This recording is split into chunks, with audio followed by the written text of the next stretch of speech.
ito, ha? Inihampas ko sa kanyang envelope na naglalaman ng marriage contract namin. Grace, what do you mean? Ang kapal na mukha niya maging inosente. Nilabas ko marriage contract at pinakita sa kanya. Niloko mo ko! Tinanggap ko lahat ng ginawa mo sa akin dahil may utang ako sa'yo. Niluno ko lahat ng pride ko para lang magpagamit sa'yo. Pero hindi pa doon nagtapos ang panloloko mo. Pinapirma mo ako sa isang kasulatan na akala ko parte pa din ng contract na yan. Nililang mo ko. Napakawalang hiya mo. Hinampas ko siya sa muka. Pinigilan niya akong hampasin ang mukha nito. Napahagulhol ako ng iyak. Nag-flashback sa akin ang lahat ng dinanas ko sa kanyang kamay. Kung paano niya ako babuyin. Tinanggap ko ang mga masasakit na salita mula sa kanya. Isa daw akong slut dahil bayaran akong babae. Tinanggap ko yun dahil kailangan ko ng pera. Ang baba na ng tingin ko sa sarili ko noon.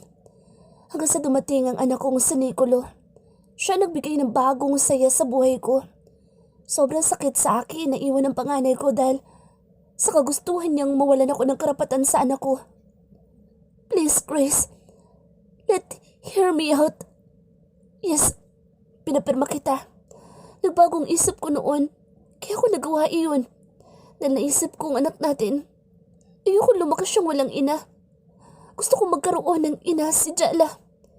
Pinuntahan kita sa bahay niyo para sana kausapin ka about sa atin pero wala ka na dun. Hinanap kita pero bigo ako.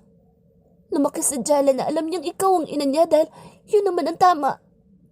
Please, Grace, patawarin mo ako kung nagawa ko yun. Dahil na-realize kong mahal kita. Ayokong mawala ka. Lumuhod ito sa harapan ko't yumakap sa bewang ko. Nagtagis ang bagang ko sa galit sa kanya. Annul our marriage. Sabi ko. Napakuyom ako ng kamao. Napaangat ito ng ulo. Umiling-iling ito. No, I won't do it. Bumitaw ito sa pagkakayakap sa bewang ko. Tumayo ito para yakapin niyang muli ako. Gawin mo. Dahil kapag hindi mo ginawa, ilalayo ko sa iyo mga anak natin. Matigas na sabi ko. Punong-puno na ng galit ang dibdib ko. Nakaawa ko sa sarili ko dahil sa panlulokong ginawa niya sa akin. Pinaikot niya ako sa mga palad niya. Humigpit ang yakap niya sa akin. Naramdaman ko na lamang na umaalog na ang balikat ni Nico. Please, Grace. Huwag kayong umalis. Ayokong ipaanal ang kasal natin. Hindi ko gagawin yun. Yun na lang ang pinangahawakan ko para masabing akin ka. Dahil sa akin ka lamang. Kahit hindi mo ako mahal, tatanggapin ko. Please, Grace. Stay with me. Huwag mo akong iiwan. Nagmamakaawa ko sa'yo. Mahal na mahal kita. Pagmamakaawa nito habang umiiyak. Hindi ko na din mapigilang umiyak. Kahit gaano pa ang galit ko'y nangingibabaw pa din ang pagmamahal ko para sa kanya pero kailangan ko pakita sa kanya na hindi lahat ng pagkakataon magpapakatanga ako. Dapat mahalin ko muna ang sarili ko bago magmahal ng iba.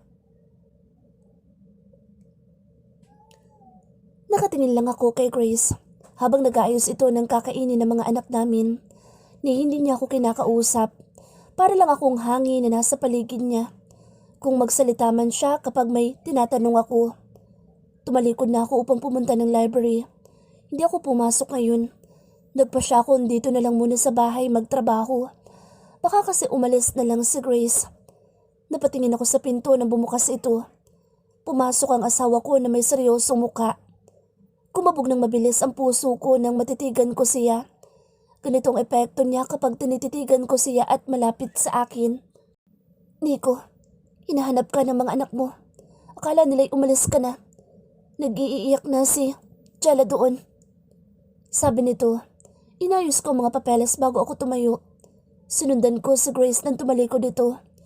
Gustong-gusto ko na itong yakapin mula sa likod. Baka mas lalo siyang magalit sa akin kung gagawa ako ng labag sa kalooban niya. Tahimik na lamang ako sumunod sa asawa ko. Daddy! Bumaba sa upuan nito si Jella at lumapit sa akin. Binuhat ko ito at hinagkan sa pisngi nito. Nasa library lang ako, anak. Nag-work ako doon. Why are you crying? Napangusong anak ko. May butil ng luha ang kanyang pisngi. I thought you left us, Daddy. Yumakap sa leeg ko si Jella. Napaiyak ito. Why you thought I will leave you? Tanong ko. Hinaplos ko ang buhok nito. Because I heard you and Mommy were fighting. Mommy wants you to leave. Humikbi ang anak ko. Napatingin ako sa isa ko pang anak na paiyak na din. I sigh. No, I'm not leaving. I said. Lumapit sa akin si Nicole at yumakap sa binti ko. Papa, huwag ka alis. Sabi nito. Nag-iyakan na ang dalawa naming anak. Ibinaba ko sa Jella. Lumuhod ako para magpantay kami ni Nicolo. Hinawakan ko ang kamay nilang dalawa. Napangiti ako. Hindi ako aalis. Hindi ko kayo iiwan. Promise, dito lang si Daddy, kasama ni Mommy. Napasulyap ako kay Grace. Nag-iwas ito ng tingin. Natutuwa ako dahil mahal din ako ng isa kong anak. Sana isang araw, mahalin din ako ni Grace. Hindi ko susukuan ng asawa ko kahit mahirapan ako sa pagsuyo sa kanya. Kakayanin ko. Makamit ko lamang ang kanyang kapatawaran at pagmamahal. Mga anak, kumain na tayo. Sabi ni Grace. Pinaupo ko ang dalawa. Nakatingin sila sa akin na parang ayaw nila akong umalis. Naupo na din ako. Napapasulyap ako kay Grace na tahimik lang na pinagsisilbihan ng mga anak namin. Inaasahan ko nga asikasuhin din niya ako pero nagkamali ako. She just ignored me completely. Pero ayos lang. As long as she is here with me, with my kids. Natapos din ang umagahan namin. Naglaro lang kami ng mga anak ko sa may garden habang si Grace ay nasa loob ng bahay. I have no idea kung ano ang ginagawa niya. Dito muna kayo anak. Puntahan ko lang si mommy niyo. Tumango ang dalawa. Hinanap ko sa buong kabahayan ng asawa ko. Nakita ko ito sa may silid ko. Ang mga damit ko ay nasa ibabaw ng kama. Inaayos niya ang closet ko. Napapangiti ako habang pinapanood siya. Napakagandang pagmasdan. Bigla itong napalingon sa akin at tatayuan ko kaya natulos ako sa pagkakatayo. Anong ginagawa mo dyan? Tanong nito sa akin. I'm about to get in but I saw you busy folding my clothes. Sabi ko. Nginitian ko ito pero hindi niya ako nginiti ang pabalik. Nakita ko kasing magulong closet mo kaya inayos ko na. Matatapos na ako dito. Pasensya ka na kung napakialaman ko ang damitan mo. Sabi nito. It's okay. Hindi ko na nga naayos dahil naging busy na din kasi ako. Hindi ko na na-check. Thank you, honey. Sabi ko. Bigla itong napatitig sa akin dahil sa tinawag ko sa kanyang endearment. Okay na. Tumayo na ito nang may ayos din niya sa closet ang mga damit ko. Lalabas na sana ito ng pinto nang yumakap ako mula sa likod nito. Salamat, honey, dahil hindi kayo umalis ng mga anak natin. Sorry sa mga ginawa ko. Kahit hindi mo ako kinikibo o hindi pinapansin ay ayos lang. Ang mahalaga nandito kayo kasama ko. Titiisin ko lahat. Dapat lang na pagbayaran ko lahat ng mga ginawa ko sa'yo. I am so sorry, honey. Binaon ko ang ulo ko sa kanyang buhok. Nanigas ito sa pagkakayakap ko ng mahigpit. Magpapahinga na ako. Inalis nito ang braso kong nakapulupot sa kanyang bewang. Naglakad na ito palabas ng silid ko. Napabuntong hininga ko. Hating gabi na, pero hindi ako dalawin ng antok. Nagpa siya akong puntahan ng silid nila Grace at ang mga anak ko. Napangiti ako dahil hindi ito nakalock. Nakita ko magkakatabi ang mag-iina ko. Nasa gitna nila si Grace at nasa kabilang gilid naman si Jella at Nicolo. Umupo ako sa tabi ni Grace. Hinaplos ko ang buhok nito. Humiga ako sa tabi niya.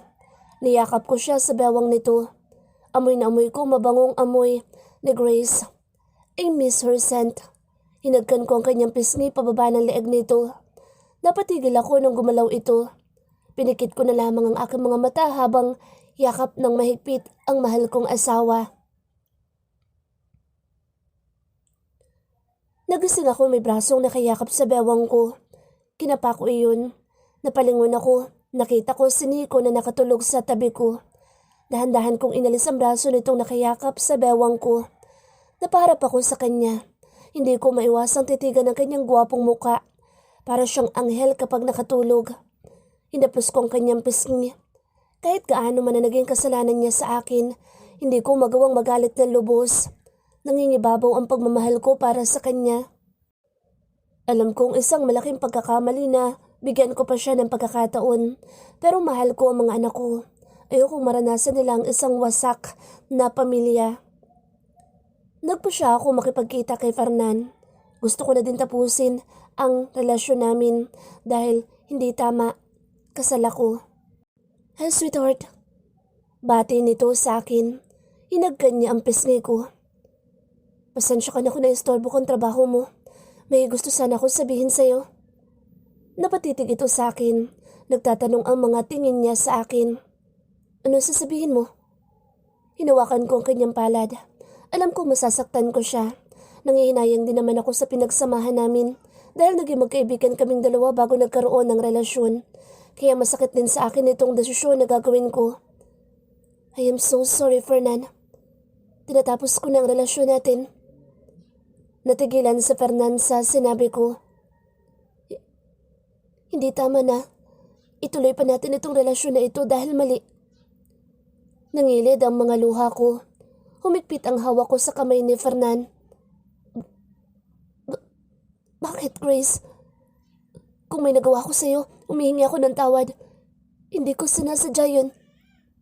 Umiling ako. Wala ka naman dapat ihingi ng tawad dahil ako may mali dito. Hindi ikaw.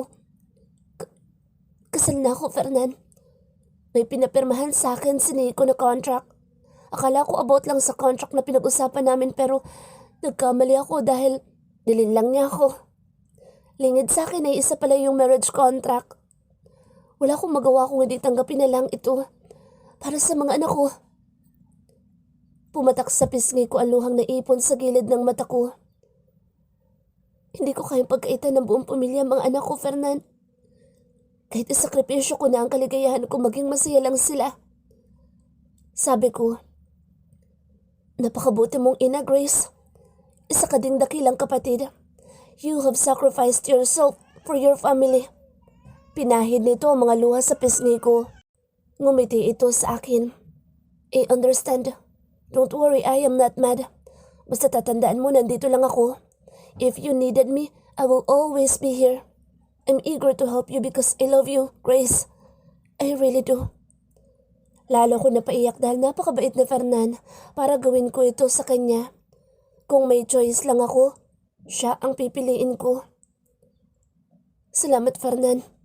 Napakaswerte ng babaeng iibigin mo. You deserve someone that will love you. Tumayo kaming pareho at nagyakapan.